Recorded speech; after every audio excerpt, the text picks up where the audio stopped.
All right, everybody, welcome back to the deep dive. Yeah, Today we're going to tackle something that I think a lot of our listeners are struggling with, for sure. which is this whole world of AI and how can a small or medium-sized business really take advantage of it Totally. without breaking the bank. Right. So we've got this report here all about these foundation AI models, and that's really what we're going to be diving into today. Exactly. So if you're out there and you're trying to figure out, how to use AI to maybe write some marketing copy or analyze all this data that you have, or even, automate some of your customer service interactions. Customer support's a big one. Yeah. Big time. Huge opportunity there. Yeah. So we're going to try to figure out how you can do that That's right. without spending a fortune. Without spending a fortune. And that's really the key here, right? I mean, Yeah. there's so many AI models out there. It's like drinking from a fire hose. It's a jungle out there. It really is a jungle. And this report kind of helps to cut through all the noise. Yeah. And point you towards solutions that are both powerful but also budget friendly. That's right. Because at the end of the day, for SMBs, you got to watch the bottom line. Yeah, every dollar counts. Exactly. Especially these days. So before we jump into the specifics, let's just clarify what we're talking about when we say foundation AI models. Yeah, because that's kind of a, It's a jargony term. really a buzzword. Right. It's so for somebody who's not like, knee deep in AI every day, Yeah. what are we really talking about here? Yeah, I mean, sometimes I feel like I need a translator for all these terms. Oh, no, me too. So break it down for us. Okay, so basically think of foundation AI models like these pre-trained AI engines. Okay. They've been trained on like massive amounts of data. Okay. And they can do things like understand and generate human language, Okay. and even sometimes do things with other kinds of data like images. Okay. The really cool thing for SMBs, though, is you can tap into all this power without having to train a model yourself from scratch. That's huge. Yeah. Which would be incredibly expensive and time-consuming. So it's almost like instead of building the entire car from scratch, you're just buying a car that's already built? Exactly. Yeah. It's like you're getting behind the wheel and you're ready to go. Yeah. Yeah. And some of the big names you've probably heard of, like OpenAI's GPT series, Yeah. Anthropic's, Claude, Meta's Llama, these are all foundation models. Okay, so the report really hammers home this idea of cost effectiveness. Yeah. Being super important for small businesses. For sure. Why is that such a big deal? Well, think about it. Yeah. Small businesses, they don't have these huge budgets like big corporations do. Right. Every dollar has to count. Yeah. So they need to make sure that any AI solution they're using is actually giving them a return on their investment. It's got to make a difference. Exactly. It can't just be a cool technology. It has to actually move the needle for their business.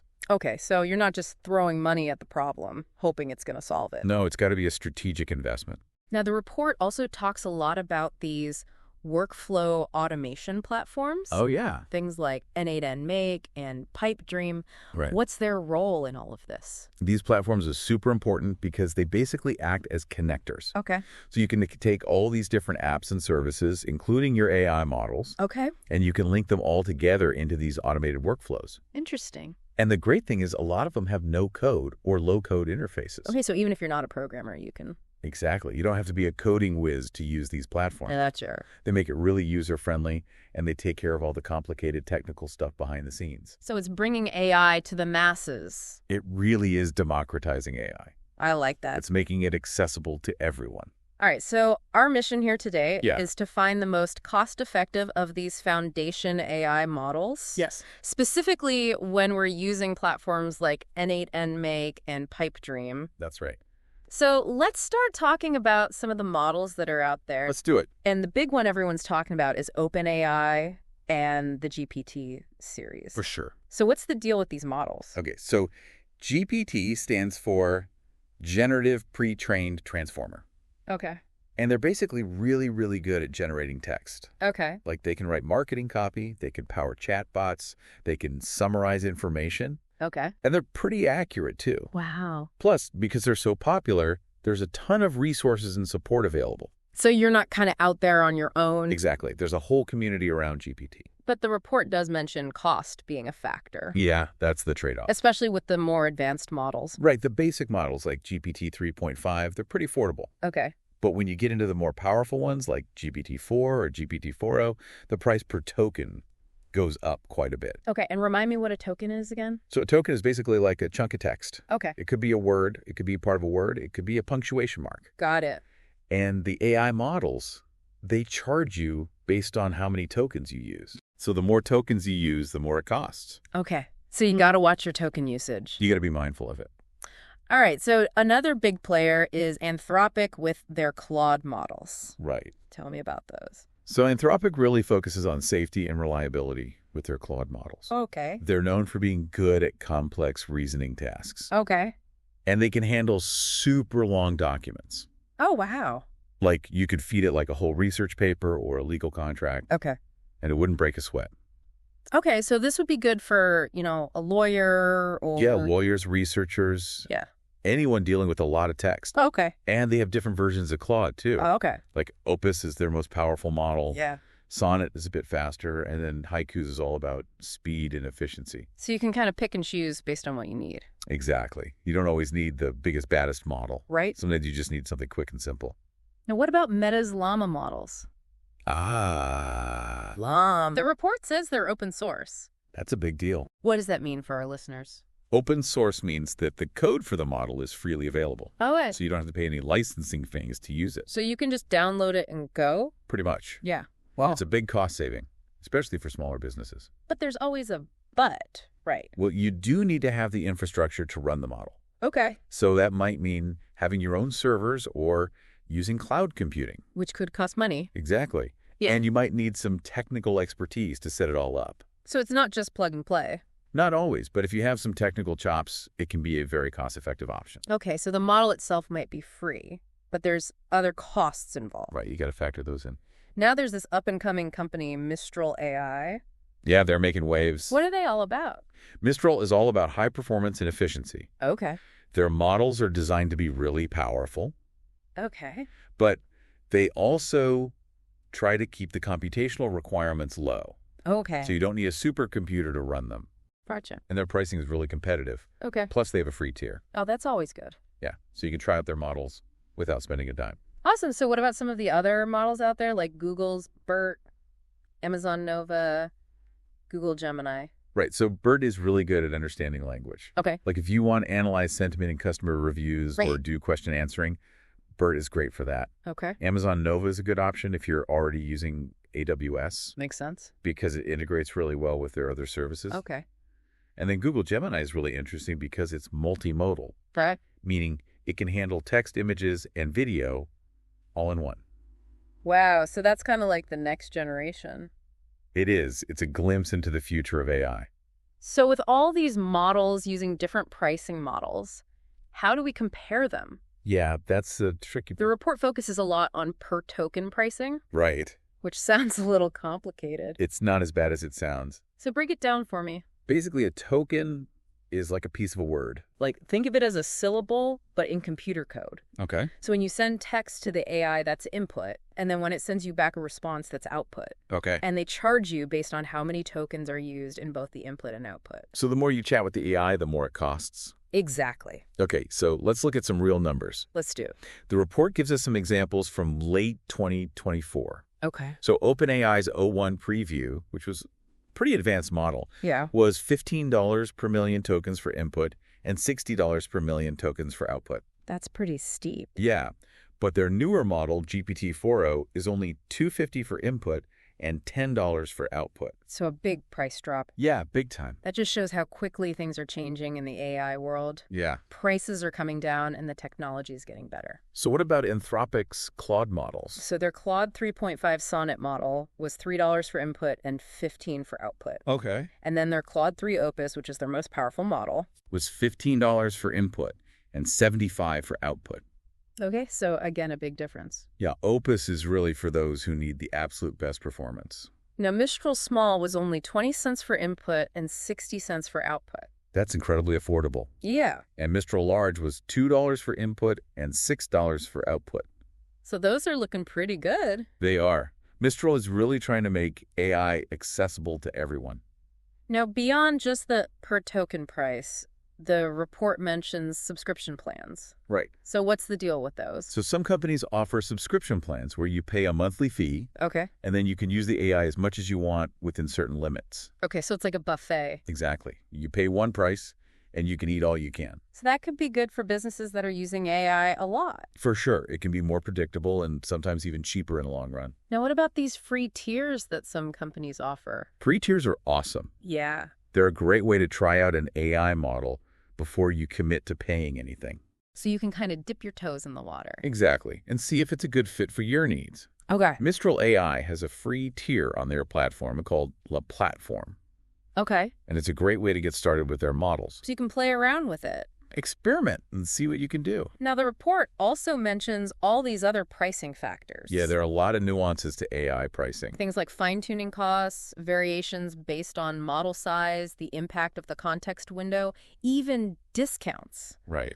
So it can get pretty complicated. It can, but the main takeaway is that you need to look at the big picture. Not just the per token price. Exactly.